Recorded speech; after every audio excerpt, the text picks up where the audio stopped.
Hi friends, മിനിങ്ങാന്നായിരുന്നു എനിക്ക് already immunotherapy കഴിഞ്ഞ് എനിക്ക് ഓൾറെഡി ഭയങ്കര ക്ഷീണമായിരുന്നു കേട്ടോ. ഭയങ്കര ഛർദിയൊക്കെ ആയിരുന്നു.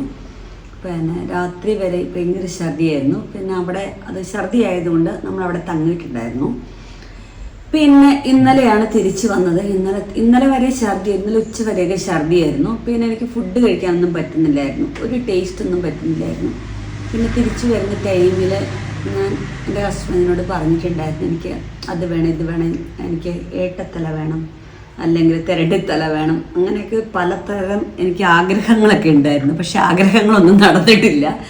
ഇതെല്ലാം മേടിച്ചിട്ടുണ്ടായിരുന്നു, പക്ഷെ എനിക്ക് അതൊന്നും പറ്റുന്നില്ല. പക്ഷേ എനിക്ക് ഏറ്റവും പിന്നെ എൻ്റെ ഡെക്രോസ്റ്റ്, അതാണ് എനിക്ക് പിന്നെ കഴിക്കാൻ വേണ്ടി തോന്നുന്നത്. പിന്നെ ഡെക്രോസ്റ്റൊക്കെ മേടിച്ചു. ഞാനിപ്പോൾ പറഞ്ഞ ഡെക്കിന് 2 കാല് മാത്രമേ ഉള്ളൂ എന്നുള്ളത് ഏറ്റവും വലിയൊരു സംഭവം കേട്ടോ. എനിക്ക് 4 കാലം ഉണ്ടായിരുന്നെങ്കിൽ ഓക്കെ ആയിരുന്നു എന്ന് ഞാൻ വിചാരിക്കുന്നത്. ഇത് മാത്രമേ എനിക്ക് കഴിക്കാൻ പറ്റുന്നുള്ളൂ. കാരണം ബീഫ് പ്രച്ചാറും ഡെക്രോസ്റ്റുമാണ് ഇപ്പം എൻ്റെ ഫേവറേറ്റ്.